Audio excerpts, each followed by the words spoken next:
ใส่เออสบายดีมียังกันนะฮะน้ำก้อนเออ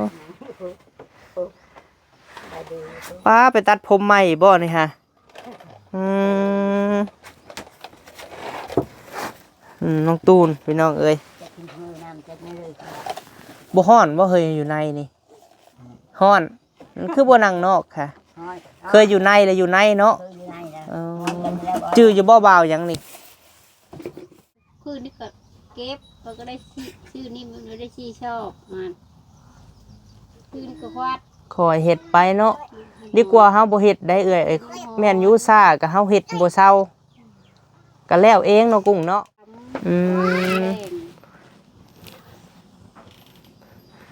ตอนเช้าญาติเวลาไปหากินหายุงหากินญาติเวลาเก็บทานกองไม้เนาะเขาสิมาส่งให้ระเบาไม้น่ะเอ้ยจ้าพอรถมาอีพอดีเบ้ากาวแต่ว่านี่อยู่หารถเก็บ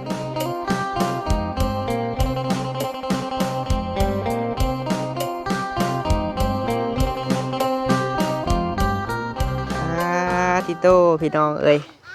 มาคุมเตาถ่านอีกแล้วมื้อนี้เนาะมาเยี่ยมเบิ่งเอื้อยก่อนลายมือเลยเสียงจดเปลี่ยนหน่อยได้ทานลายบ่พอมีกับพี่น้องสบายดีเด้อเอ้ยน้อยเด้อโดยเด้อผู้ใดน้อยหั่นเนาะมาแต่อาบน้ำเฮ้ยมาทางเป็นตู้คำก่อนพี่น้องเอ้ยสบายดีได้ไม่ตู้เด้อสบายดีนอนเย็นบ่มียังในขู่นี่ไม่เท่าโอ้ยกระปูพุทธว่านนี่ไปเบิ่งในเฮือนเขาเจ้าสิดุดแล้วข้างเฮือนน่ะไม่เท่าแล้วชิมเมอร์เดี๋ยวชิมเมอร์กินเทินได้ยังไงแม่นบ่กระปูนี่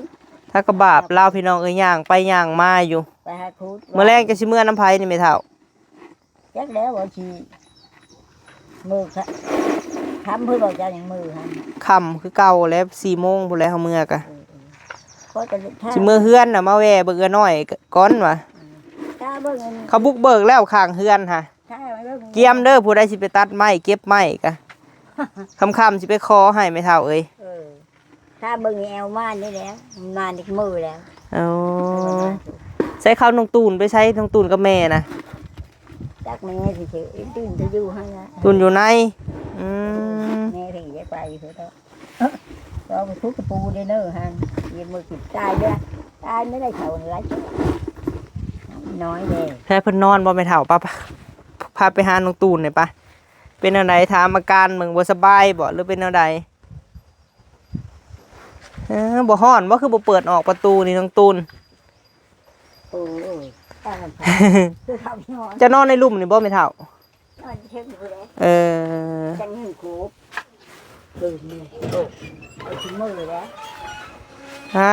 ขออนุญาตเด้อพี่น้องเด้อโดยใช้น้องตูนอยู่ใส่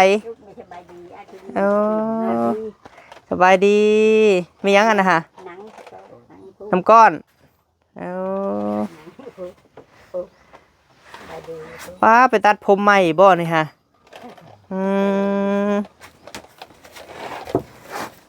น้องตูนพี่น้องเอ้ย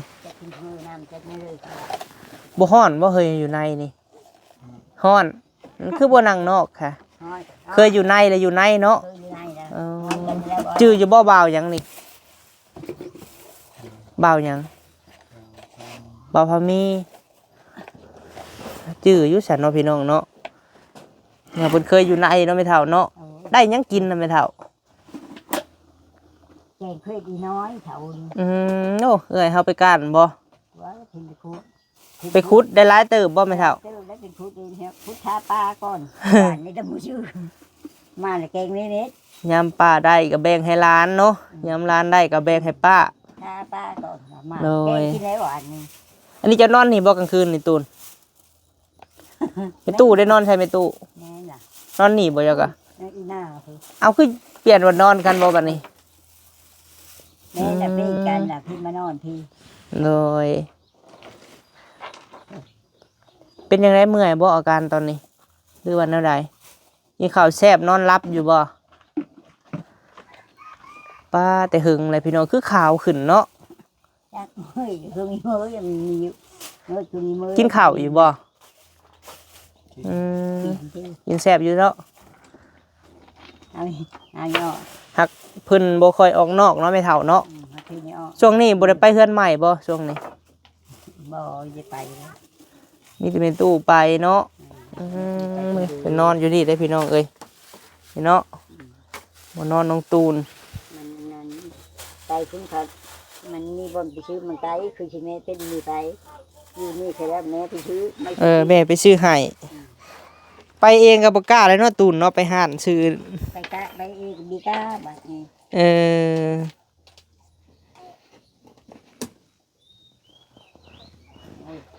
ซื้อขาวขึ้นได้พี่น้องเอ้ยเพิ่นอยู่ในนี่มันร้อนเนาะแม่เฒ่าเนาะ อ๋อนั่นไม่เอาไม่เท่าคุยเสียขี้ขาด เอานอนต่อตูน นางเปิดเด่นกับเป็นบ้านเป็นเปิดเปิดทำไมดี โธ่มาได้ใช้นี่ค่ะตะเครื่องโอ้มาแต่สักเครื่องสระผมบ่เอ้ยอันน่ะอาบน้ำติใช้เข้ามาหาสาวน้อยแจ่มจันทร์ก่อนป้าพี่โตพี่น้องเอ้ยโอ้จะป้าฮอนเอาไปอาบน้ำเรียบร้อยแล้ววันนี้เนาะอาบแล้วเลยถ้าก็มาแต่อาบน้ำเบิ่งซุ่งนี่คือสิหากระขวัดทานนะแล้วนะเบิ่งซุ่งนี่บาดีได้กุ้งเลยล่ะโดยที่มานั่งพี่ล่ะห่อนอลีเนาะเชื่อแม่เจ้าคืองามแท้นะ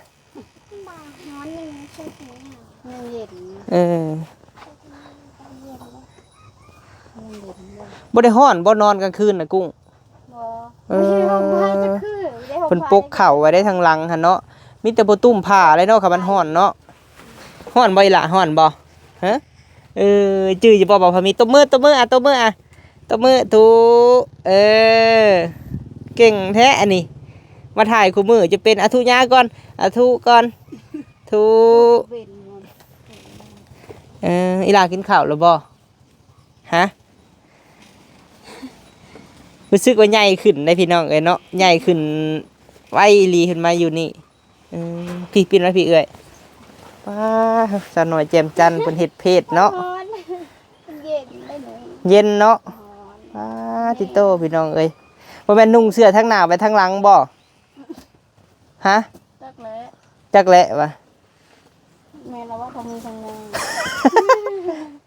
ก็ทางนี้ทางหลังพี่ก็นั่งพี่ก็น้อยมันบ่แจ้งทางนั้นปิ่นมาพี่ยืนดีๆดินั่งดีๆนั่งดีๆกุ้ง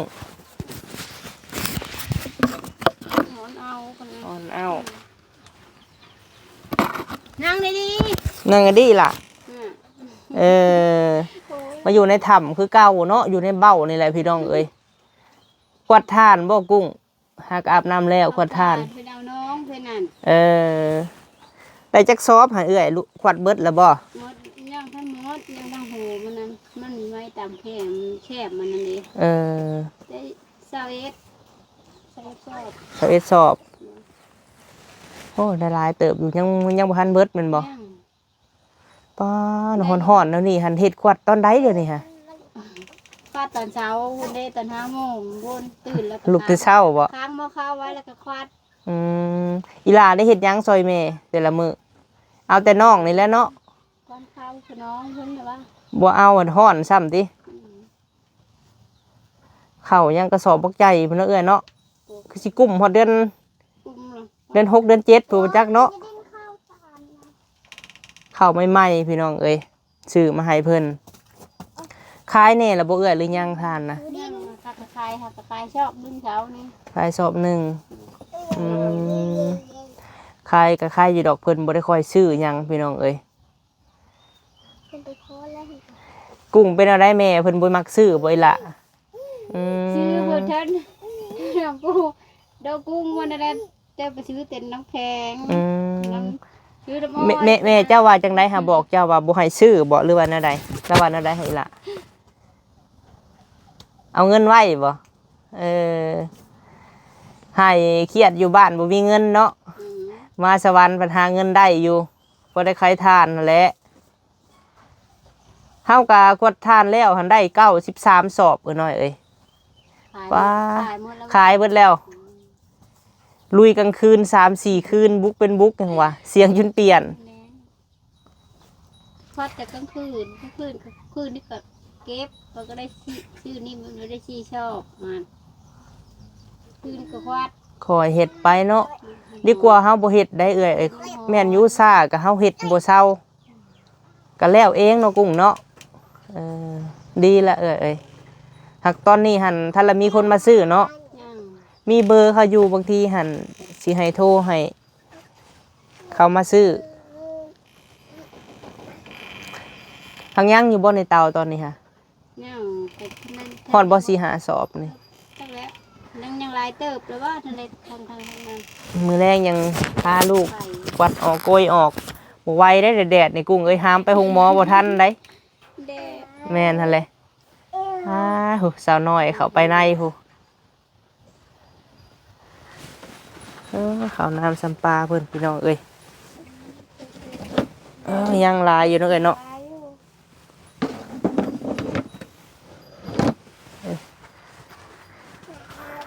ในตู้เนาะเพิ่นให้ปากกับไปเท้าปิงป่นยกปิงป่นเมื่อกินน้ำกันหั่นแหละเอ้ยยังลายเติบอยู่เนาะเฮาก็มาถ่ายในตู้เบิ่งเพิ่นก็บ่ได้เบิ่งคลิปน้อยลายมือเลยประหยัดกินเรากับพี่น้องเอ้ยไปก้านเขียดอีกบ่เจ้ากะบ่ได้ไปแต่หาตอนเช้าตอนค่ำหาตอนเช้าญาติเวลาไปหากินหายุงหากินญาติเวลาเก็บทานกองไม้เนาะเขาสิมาส่งให้ระบบไม้เนอะเอ้ยจ้าพอรถมาอีพอดีเบ้าเอาแต่ว่านี่อยู่หารถเจ้ากุบิเหตุได้รถ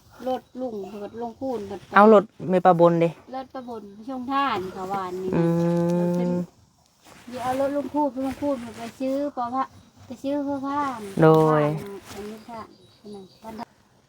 เฮ็ดไปเลยเอาไปใหญ่จาก2รถเอ้ยข้างเฮือนตู่คำหันเพิ่นบุกเบิกและสิขอให้เก็บเอาแม่น้อยแม่เน็กเด้อหลานเด้อเฮ็ดกับแม่แล้วพอได้คันเจ้าสิซื้อตลอดมันก็บ่ได้เอ้ยหาไม่ใหญ่ที่เจ้าตัดบ่ได้เลยก็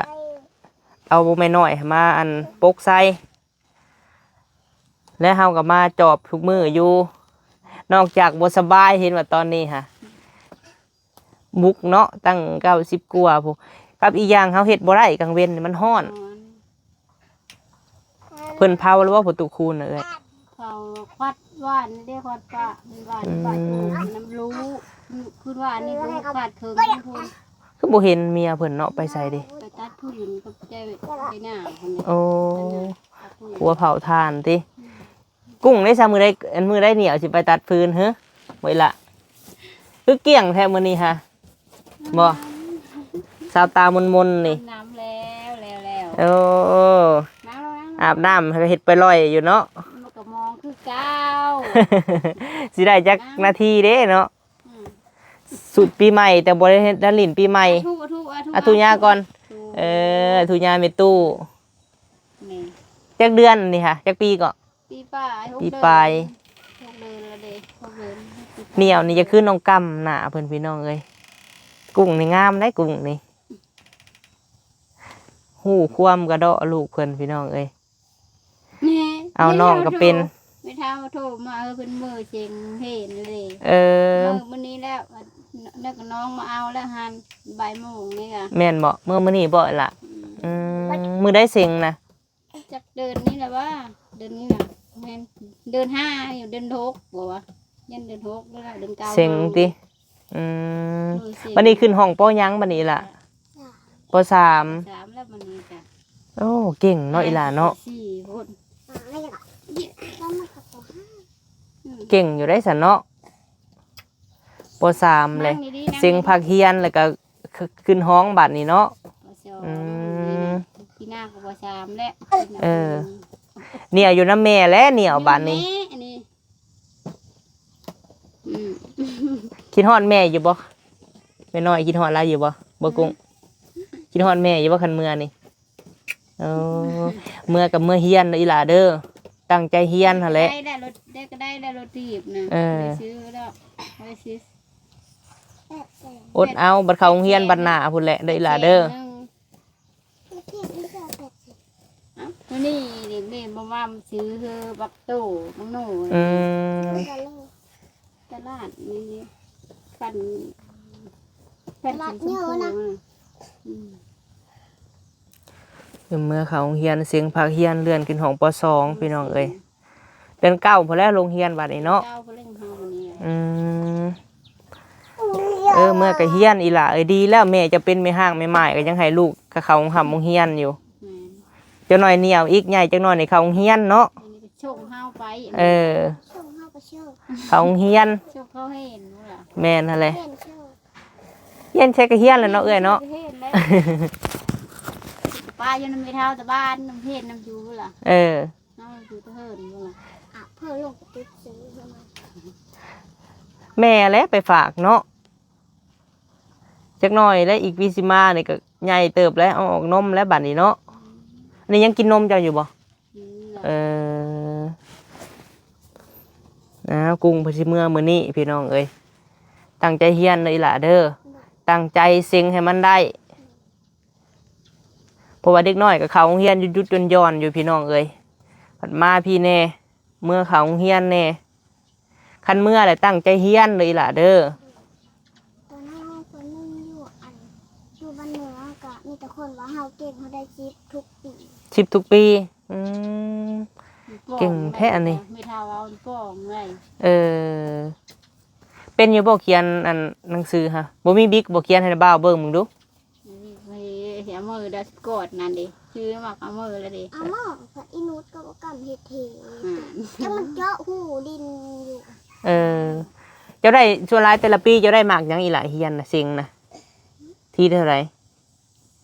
ได้เท่าไหร่ ได้ค่ะ ว่าเจ้าเฮียนน่ะได้อันคือฮัดแต้มฮัดเขียนส่วนหลายเจ้าได้มากหยังในครูเพิ่นกวดคะแนนให้ ได้สิบเนาะเนาะ บางเธอก็ได้ชิปเธอก็ได้ห้า เออ บัดแก้เลขพอได้โชงทุกปี เจ้าหันใด กับแคท แก้วิธีแก้วิธี เออ แก้เป็น ก็เฮียนไปหั่นแหละเหนียวก็เข้าเด้อพี่สิมาเด้อเหนียวเด้อเข้าโรงเฮียนเด้อ เข้าโรงเฮียนเอ้ยกุ้งได้ล่ะเด้อปิดอ้าวพักผ่อนซะเอ้ยหากะขวดทานยาเนาะมาเยียบเบิ่งสิซื้อดอกพักผ่อนกินข้าวกินน้ำ กระตูนน้ำก็ดีหอม ต้นน้ำระวังอันนั้นได้ช็อกได้ขวดทานไม่เมื่อยว่าต้นนองน้ำสิชื่อในแท่งนะไว้ใส่ดิอื หมด ม แต่ได้สั่งนี่ โทรสั่งเพิ่น มันจะ สบายดอกบัดนี้เนาะโดย โทรสั่ง เอากลับก็เด้ออีหล่าเด้อสบายดีเด้อล่ะเด้อสบายดีอันน้อยกลับปะก็เด้อกลับปะกันเด้อ สบายดีอ่ะ กลับก่อนปัญหาการนั่นแล้วพี่น้องเอ้ยขวดทานแล้วกลับปะก่อนบัดนี้โอ้โหแดดแจ่มขนาด ไปใช้กันยากแล้วพี่น้องเอ้ยเดือน4เดือน5แล้วบาดนี้ไปตู้ก็ระวังช็อกเด้อตู้เด้อฮ้อนๆพอลงไปอาบน้ำเฮ็ดเวียกเมื่อยพอลงไปอาบน้ำ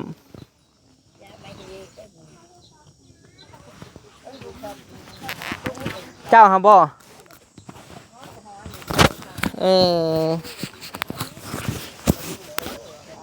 มื้อแรงย่างมื้อติ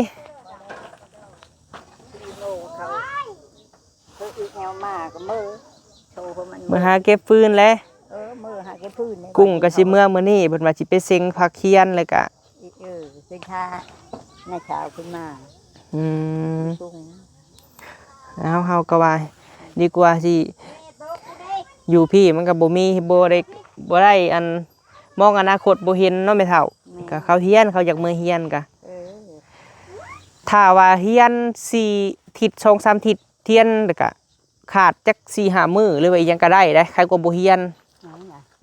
นี่มาแม่เพิ่นก็เบ้าอยู่เพิ่นเอาน้องให้ มือนี่ก็เยอะ โดย มือนี่ก็เยอะแล้วอีนี่เยอะไปทีนั้น แม่นหั่นแหละ อืม เมื่อแล้วก็ลุยกลางคืนอีกบาดนี้ เร็วเลย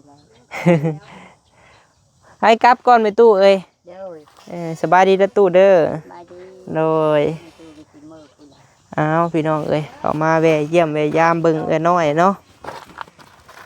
เบิดได้พี่น้องเอ้ยทานเพิ่นยังเหลือแต่หัวมันน้อยหนึงเนาะ โอ้ยขอโทษขออภัยพี่น้องเอ้ยจาม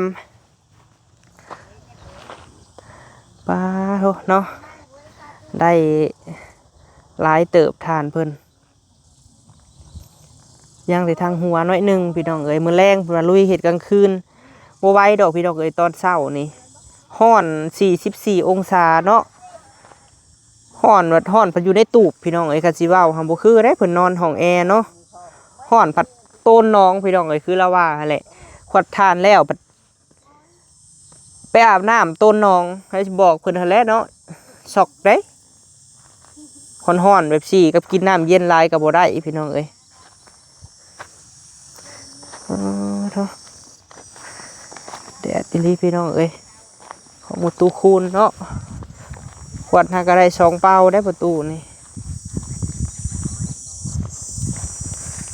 ทานเพิ่นก็งามอยู่พี่น้องเอ้ยทานตูคูณหากะมานี่ก็ได้ทานเตาบักใหญ่เนาะเราก็ตั้งใจพี่น้องเอ้ยตั้งใจเฮ็ด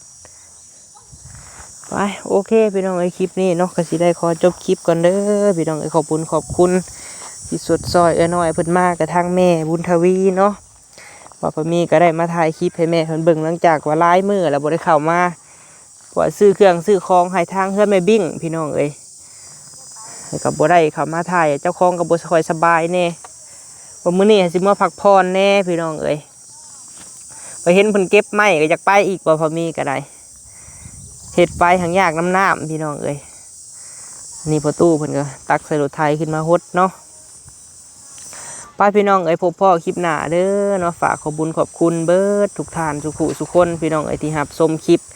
แต่ต้นจนจบโดยที่บ่ขำโฆษณาเนาะพี่น้องสำหรับคลิปนี้ไปแล้วพี่น้องเอ้ยสบายดีเด้อพี่น้องเด้อ